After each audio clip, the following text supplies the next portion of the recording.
Hi, I'm Lysa TerKeurst. I'm here today with Jim, our counselor and therapist in our discussion. Jim Kress, he is here in Charlotte, North Carolina, has an amazing practice, and actually he's the counselor I've worked with so much here in Charlotte and really, really appreciate. Then I also have the resident theologian for our conversation today, Director of Theology with Proverbs 31 Ministries, Joel Muddamalle, who I've also worked with, but not in a therapeutic sense, right? Just in studying all of these great principles in the Bible. So our last therapy and theology conversation was around narcissism. What is it? Where does it come from?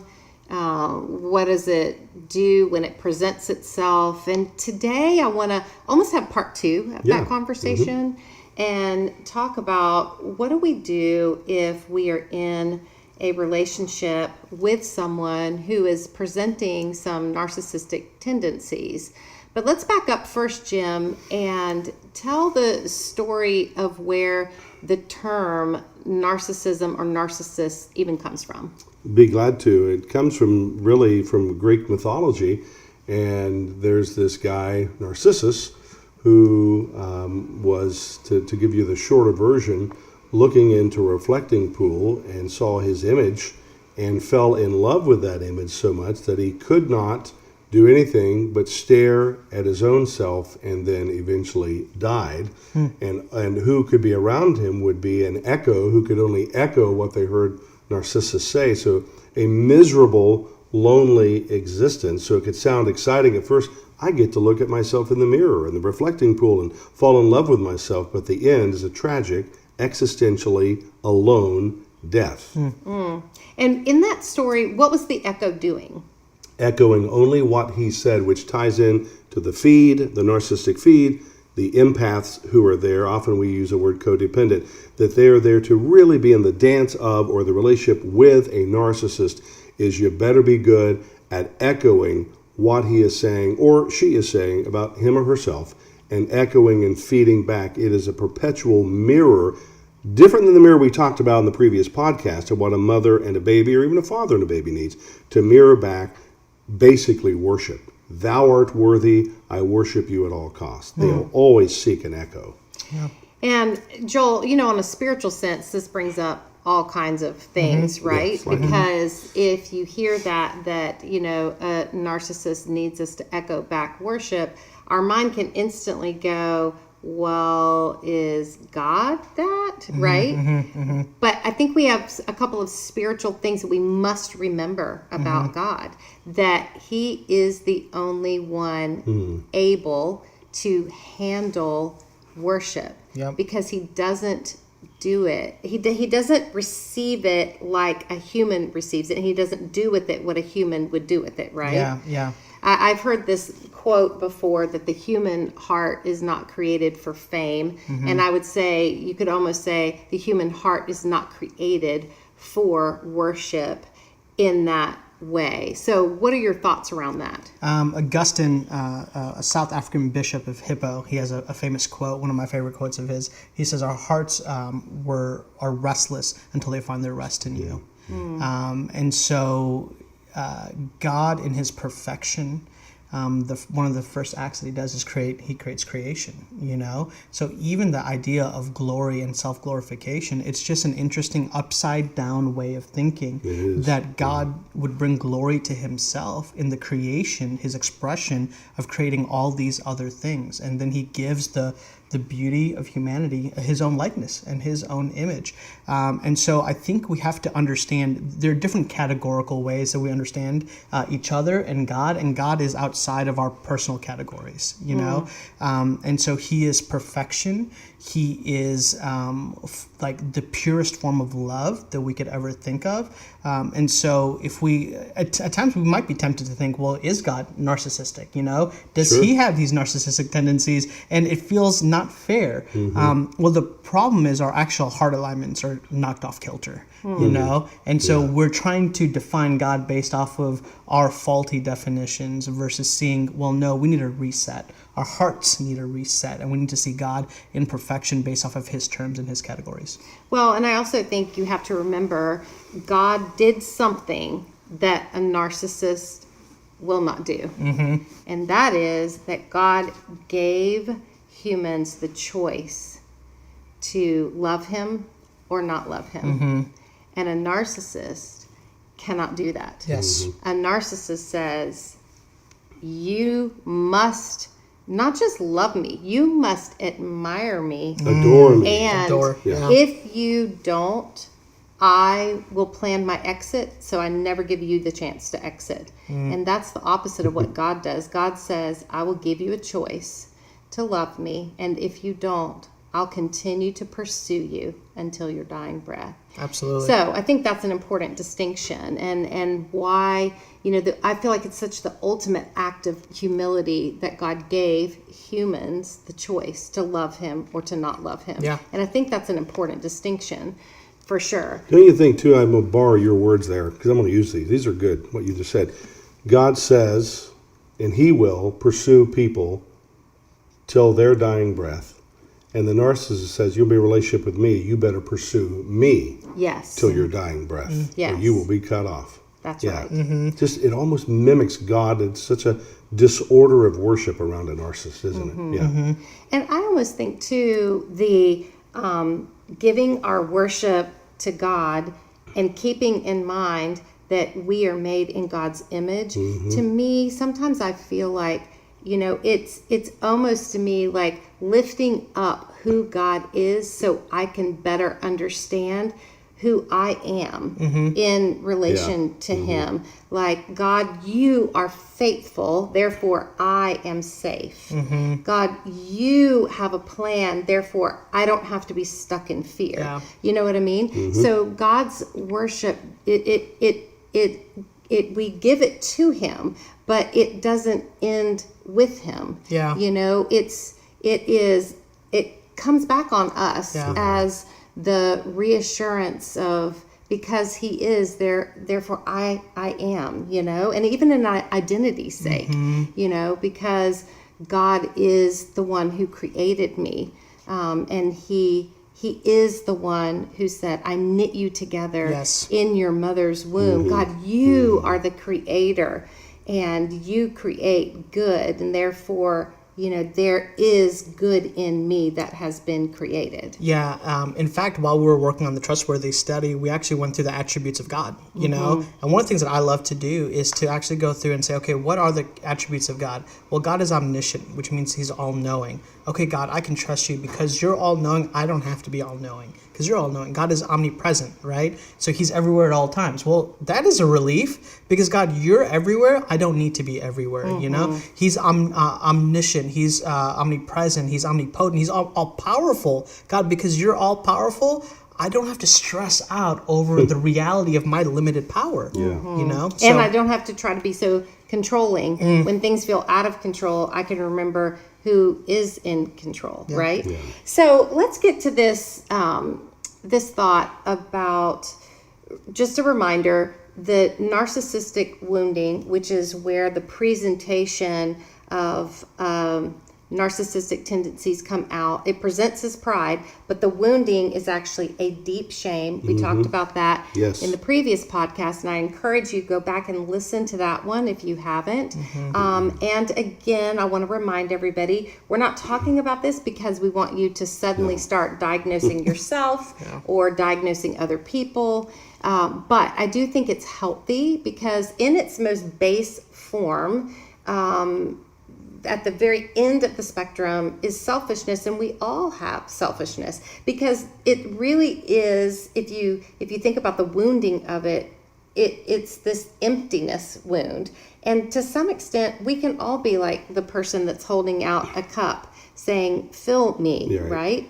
And so I think this topic is very interesting to talk about. But when that selfishness is taken to a more extreme presentation, you can find yourself in a relationship where someone is making it all about them. And at first, the relationship feels so thrilling because they're charming and they feel grander than just the basics of life, right? And so it is a very seductive thing to get pulled into a relationship with someone who has some of these narcissistic tendencies. But what you come to eventually realize is you are there to be a supply of endless adoration and Period. admiration to them. Wow. There is Right. nothing else. And By the way, it's a one-way. it is one way, and the two types of narcissists that are classically known as covert and overt narcissists.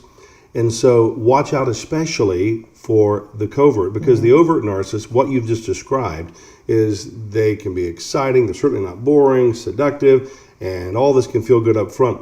People will they'll see that narcissist coming, but they'll miss the covert. That's the more overt narcissist. The covert one will be, but I didn't see that up front. They were kind. It might be a doctor there with, could be a minister, could be just someone they're in a relationship with. And then suddenly 2, 3 kind of conversations or relationship encounters in, then it becomes more overt. Two classic types of narcissism, overt and covert. The covert often doesn't show up later, and it can be like, I didn't see this coming. So, And what is the presentation of that? I said one is that the relationship really, you start to understand it really is just one way towards them. And is it that they just don't ask very much about you? Or is it that they, when you need them, they just don't have very much to give? keep going. You're good. Yeah. Right? And then part of it, if you'll look, I call it every narcissist has a boomerang mentality. It'll come out through you. And so, oh, that feels good, but it's always going to boomerang right back to them. So part of that is it will always be that usually the empath experientially, or the echo or the narcissistic supply, usually experientially they don't have a me. Meaning I'm not even aware of who I am. They don't have a me. I've got almost this other-centered thing filling myself up, because there's a benefit for the feed person, the empath or the codependent, pick a term. They get a benefit of being in the dance relationship with the narcissist. But the narcissist, you'll look for signs. It'll always be about him or her, like always. Even when it feels like it's not, just look closely. So you want to observe, do a lot of observing of the narcissist. It'll always be about that person. A narcissist has never met a boundary that they like or will honor. So if you begin to say, no, or not this time, watch body language, just a twitch or whatever else, okay? So watch if you don't have in a moment where they might feel that narcissist, this is a moment, might be a simple moment, that this is a moment, should be all about me, and I want to be praised, and you don't praise, maybe others are, and you don't join in, or you're by yourself, and you don't praise, you'll see the action, reaction, or an abreaction, sometimes we call it, away from them. And then lastly is inside with that narcissistic person, one of the telltale signs is listen for a monologue, not a dialogue. If they're going on, waxing eloquent and going on, sometimes run a timer and watch, metaphorically or literally, they will go on in a monologue, and you sit there and go, this is a one-way conversation. It's not hard, I'm telling you, to spot someone with narcissistic tendencies. They're very much out there. If you watch, not hard to spot.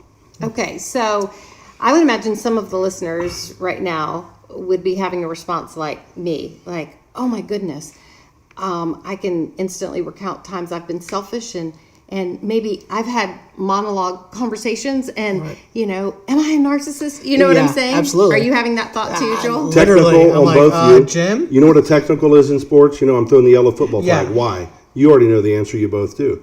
Notice the self-awareness Lisa just talked about. Am I the narcissist or not self-aware? A sociopath can be more self-aware, more calculated. So when you say, I'm having the thought, and we've already said our disclaimers, we're not here to diagnose anyone. Okay, we're not doing therapy as such on these podcasts. You went to self-awareness.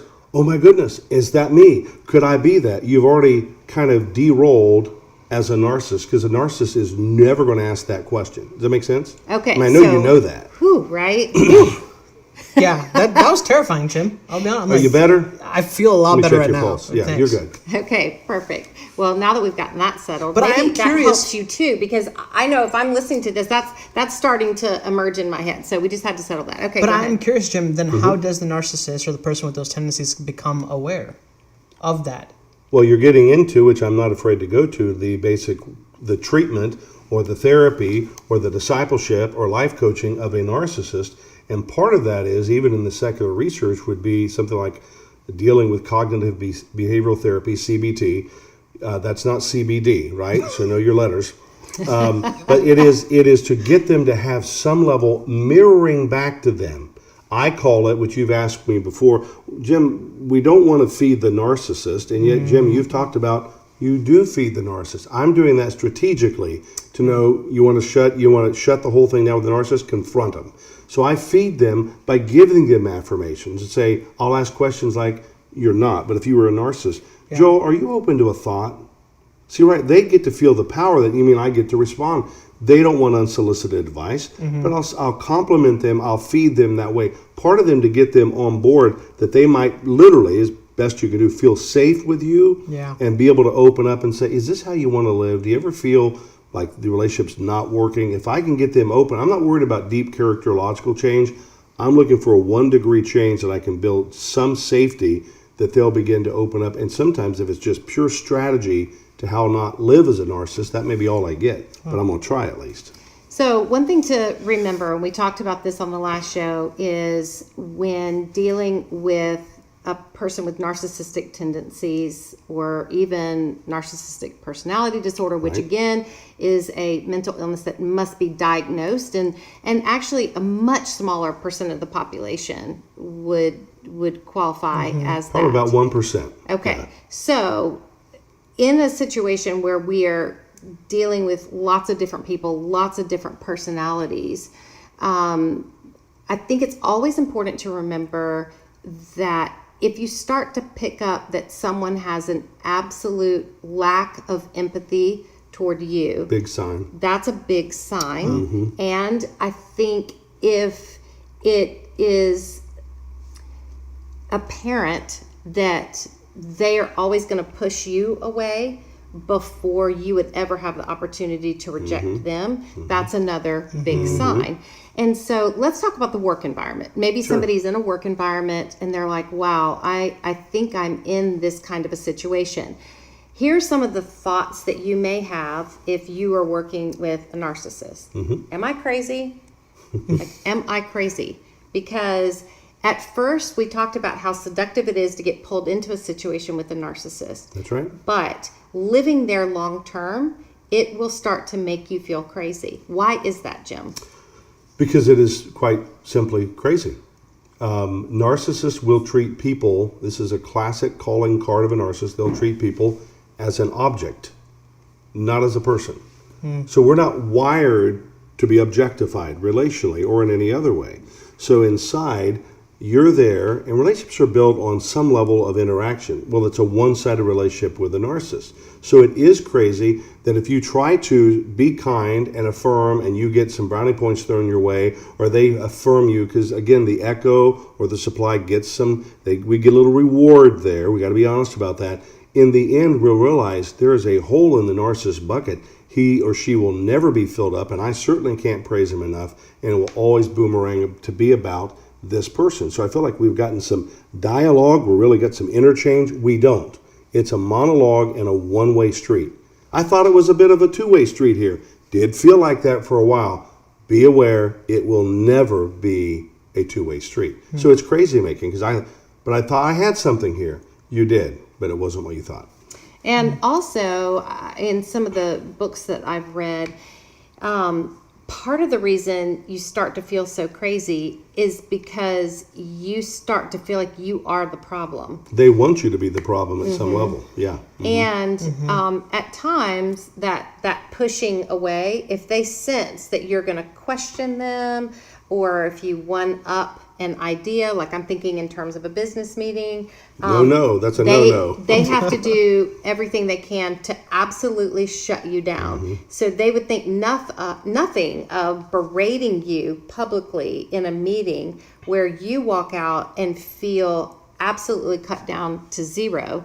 And suddenly they've positioned themselves in the meeting as the one who knows how to rescue everyone else from your bad advice. And the scary part is, all the research on narcissism, usually that narcissistic person is unaware that they're doing it in the moment. If you think it's all calculated, you don't understand narcissism. So it's often a sociopath more calculated. A narcissist is not aware in the moment that they're doing these things. So whether it's like their conscience seared us with a hot iron or something else, that's the scary part. It just enhances the fear of it. They're not aware they're doing it. Don't steal the glory of the narcissist, or in the metaphor of the Wizard of Oz, sometimes you're not trying to do it, but you're Toto. You just pull back the curtain to see, and what's the words? Out of the narcissist's mouth. Pay no attention to that man behind the curtain. Sometimes I wasn't trying to expose you. One up you in a business meeting. I know this wouldn't happen, but imagine if that ever happened in a board meeting in a church and you one up a pastor or something. That wouldn't happen, would it? Could be. Who knows? But the idea that somebody's just trying to put their wisdom in or make a statement, but the narcissist feels like this is a threat to my very core. Well, no, it's not. But they think it is, and bad things happen when they feel threatened. So what are we supposed to do about it? I think it's helpful to give people some scripts. And then, Joel, I want to go to some biblical examples of where we see some of this play out in Scripture and the heart attitude of differentiation between different biblical characters, that some display some narcissistic tendencies and other that take maybe a mistake they've made and their response to being confronted or called out and the difference that they do. But I've read two interesting books, Jim, and you recommended both of these. One, it's interesting you just mentioned Wizard of Oz, because there's one book title called The Wizard of Oz and Other Narcissists, right? And these aren't Christian books, but they are very, very helpful counseling books. The other is a book called The Object of My Affection is In My Reflection. Raquel Lerner's book. Wow. And in that book, she gave some great scripts. So let me just read this really quickly. When you insult me, so this is like we were in that business meeting that we just talked about. So let's say, Jim, we're just going to let you play the role of the narcissist, not that you are at all. Okay, so you've now attacked me, and now I know I've got to address this with you, but I do not want to have a conversation where I'm tapping into your shame, because remember, that's at the root of the narcissist. Right. So I've got to figure out, how do I confront without being confrontational? And I also have to remember what you said. You need to feed the narcissist, and it isn't that you are playing his game. Right. It's that you know how to best help him hear, right? Outsmart the narcissist a little bit, Okay, so here's some examples. Jim, when you insulted me during our meeting, it made me feel very blindsided. I want to learn from you, because I've already shut down as a narcissist, so you know. Okay, but does this help? I want to learn from you. Well, you started with, when you insulted me, I'm gone. Okay. As a narcissist, I've left. All right, so then I need to start off with, Jim. When you said blah, blah, blah, are you open to let me tell you what I felt? Okay, so notice the confrontation. Maybe you need to write a book on this, I was going to say, yes, that was very good. But what Raquel is saying in her book, she's saying, I want to learn from you because you have so much to teach me. My request is that you stop calling me names so that I can really listen without becoming distracted. If this happens at future meetings, I will have to leave the room temporarily, but be assured I will return. So that's what Raquel said. So I don't know. And I'm not fighting with Raquel Lerner. I've met her. I like her. She's great. I think for me, that implies a little bit further down the road versus the first time when you insulted me. But after a while, I want all the clients I work with, people I work with, to get their boundaries clear and say, look, I'm calling it what it is. This is about fourth rodeo with this. Okay. When you insulted me there, I'm claiming my truth. I'm not feeding you anymore, blah, blah, blah. And then it's about, I'm going to have my boundaries on my side, and I don't want to pull the narcissistic thing. They all want a boomerang to come back to them, the narcissist. I don't want to be like that. I'm going to shoot what I call shoot straight like an arrow versus a boomerang. My arrow is I'm going to speak my truth, Ephesians 4:15, in love. And I'll say, when you insulted me, when you said this, I felt and put up a boundary. I think that for me would be down the road initially with a person. If you don't know the person, or you've never spoken your truth, then I think that's just going to be game on and going to fight. And secondly, I think she's implying there, I would make sure that I don't do that in the public square. Exactly. Yeah. Raise my hand. Yes. So we have a friend, Lisa, who often in our theology study days will raise her hand and say, Yes. I just want to represent for the average Yeah. person. I And know I who feel that like I'm is. having a role reversal in this Perfect. moment. So Good I just for wanna- you. So I'm going to raise my hand and ask for the average person. What y'all are just describing feels like so much effort. Like even thinking through the nuances of how to present this question and where the person is, what would you say for the person like me who just feels like it's not worth it? This seems too hard. I would start. Can I speak to that first? Yeah. I would take your own wisdom and ponder that very question. Is it worth it? I don't have to show up to every drama I'm invited to. And to say, I want to ponder, is it worth it for me to engage in this person? Once I go down 3 quick points, if I can, real quick, tying into that. Educate yourself. The internet is filled with more than you could do in a million years to read and go, I'll know the signs, symptoms. 2 types of narcissists. Some people say there's 6 types. Educate yourself about that. So get really aware of what to look for signs and symptoms. Be simply an observer of the person. All of us have that wisdom. May I come from James? The person who lacks faith, or if you lack wisdom, ask God, God, give me wisdom with this person. I want to be discerning. And then just simply be an observer. I see that. And don't doubt yourself. This is going on. Notice, I feel unsafe here. Different than you're unsafe. I'm not feeling safe here. Said it earlier in the podcast. Have community. Call a friend and say, look, this is what's going on. I'm not gossiping. This is what was said or done. I feel unsafe. I feel gaslighted by this person. And I tell the person says, look, I know you. I would feel the same thing. So you can be an observer and then, of course, in a healthy way, stop feeding the narcissist. At that point, knowing, because there is a payoff. When you deal with corporate America, and I really believe in churches as well at times, in corporate America, I'll say I've had people in my office myriad of times saying, if I draw healthy boundaries with a narcissistic boss, even with HR and all that involved, I'll probably be fired, blacklisted, cut off something. So I have to be aware, is it worth it? Some people have had to leave a job saying, I'm not fighting that fight anymore. And, I think what you're saying too, Joel, is I can't remember this big long script. So let me give you just some simple statements. Okay. That, again, I'm pulling straight from Raquel's book. Yeah. That's a very interesting opinion.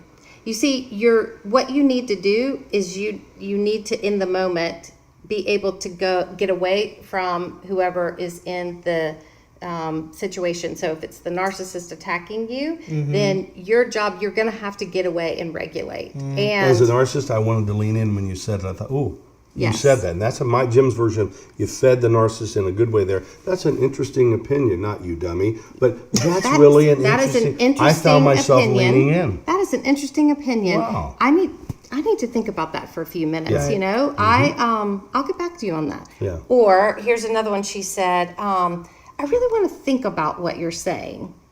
Okay, so that's I love good. that. Yeah. And then another one is, why is this so important to you? I'd love to know more. Listen to Okay. the nuance of the language. May I? Yes. Why is this so important? Fair. Imagine a different sotto voce in music, the softer voice almost of, tell me, why is this so important? I see it. It's so important to you. I believe you. Why is this so important? That's that curiosity piece to feed him a little bit so I don't hear anything. It sounds like, why is this so important? I believe it is. Tell me more. And then 2 others like, maybe so. Or, could be. Yeah. It was interesting. I remember one of my friends, her name is Angela Thomas. She's an author and a speaker. She sometimes when she gets harsh emails from people, And I don't know if she's picking up on some kind of narcissistic tendency or anything like that. But I loved her response. She told me one time, she says, sometimes I just simply write back, you could be right. I guess we'll find out in heaven. Wow. And she just leaves it at that. So I know we're running out of time today, but really quick, Joel, 2 personalities that I think about from the Bible that are such a good distinction to study is Solomon and David. And I know when I look at the life of Solomon, it started out so promising, so amazing, so many blessings from God, right? But there is this real pivotal moment in 1 Kings where it says, but Solomon clung to his foreign wives. And I think about that in this conversation. I'm not saying Solomon was a narcissist, but I am saying there's such a distinction between Solomon clung to those wives and sacrificed to their foreign gods, betraying his own relationship with the Lord after the Lord had blessed him so much. And the response of David. Who was also caught in a not great situation with Bathsheba. Multiple situations he right? was caught in. And including the one with Bathsheba. Yes. And what he says in Psalm 51. Yeah. He doesn't blame anyone else. He doesn't shame anyone else. He did not cling to what he wanted or what he felt like he must have from other humans. He simply said, God, I just stand here. Read Psalm 51. I think it's fascinating. Any last thoughts as we wrap up today? Yeah, I mean, Psalm 51, we can kind of camp out there. Psalm 51, create in me a new heart, O God. And we've studied this in depth, Lysa, that Hebrew word for create is bara, which is not a heart renovation. Like, I need you to come in and do a Chip and Joanna and do some, new appeal in here. No, it is actually, I need you to create something brand new. In fact, this is the exact same word that's used in Genesis when it says that God created the heavens and the earth. He created ex nihilo, a Latin phrase that means out of nothing. And so this is that hope-filled message of, where are you on the spectrum of narcissism? Are you on tendencies? Is this a disorder where clinical psychologists would say, there is no hope? Well, as believers, my goodness, we have hope. And his name is Jesus. And Jesus, through the power of the Spirit, can literally create something that is so brand new. And that heart can be brand new. I was just studying on the word narkeo, the Greek word, which comes from narcissist. That's where we get that word. It means to grow numb by applying pressure. Like narcotic. Like narcotic. Very much. And it was really interesting, the tense of the word, to grow numb. It's not an instant numbness. It's over a period of time. As I'm hearing the both of you talk, I'm thinking, my goodness, there is opportunity time and time again for healing, for restoration, for renewal. But I thought it was interesting about the pressure, that it's by applying pressure. What is that pressure? And I thought about sometimes when you sit on your foot, and if you sit on your foot for too long, it gets numb. And you don't, like, all of a sudden, then you try to stand up, and it's just this weird feeling. Yeah. Well, what happened? Your blood circulation actually got cut off from your foot. So over a period of time, the source, the heart that pumps blood, was not able to get to that extremity, to that foot. And I just began to think, oh my goodness, I think what's happening over a period of time for the person struggling with narcissism is that they are cutting themselves off from the source of life. Amen. And that person is Jesus. And so what we have to do is point them back, orient our hearts and their hearts back to the source of living water. Can I join you on Psalm 51? You Yes. both know it. How does the passage start? Narcissists won't say that typically. Goes vertical. Have mercy on me, O God. That's how that passage starts. He starts off with, be merciful to me. That humility. And I'll work with, hopefully a narcissist can learn some behavior. I'll say, would you try? Do you feel like, are you willing to repent or own that? And say, yeah, maybe back here I am. Have mercy on me, O God. Vertical humility. Love it.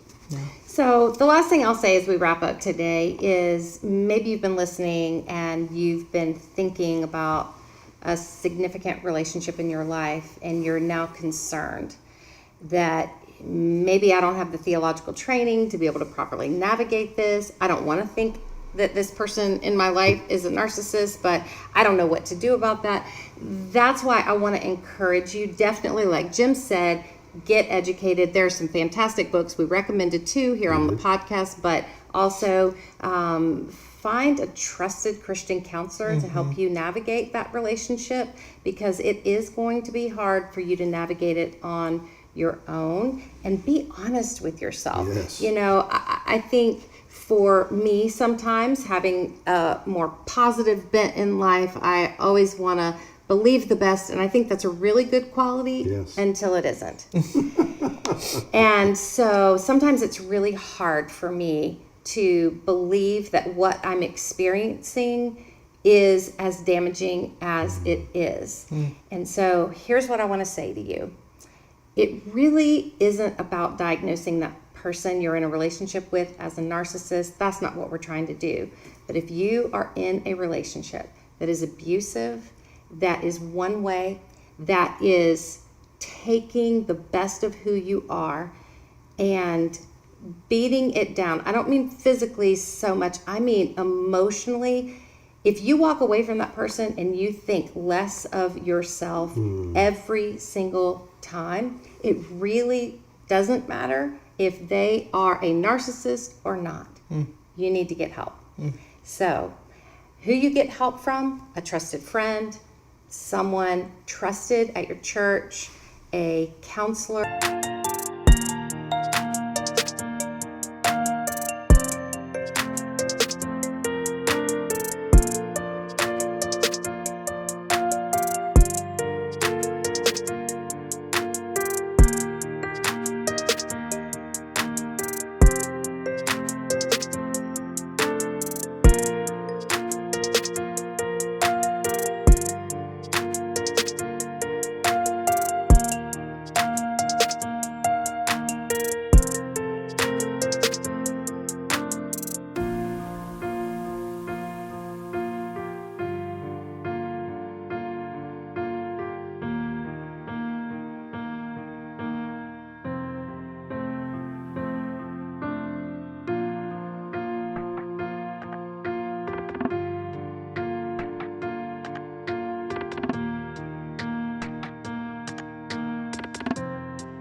Maybe even a sister or brother, but you need to find someone that you trust, and you need to be honest about what you're experiencing and tell them you need help. So we'll end it there today. Thank you guys so much.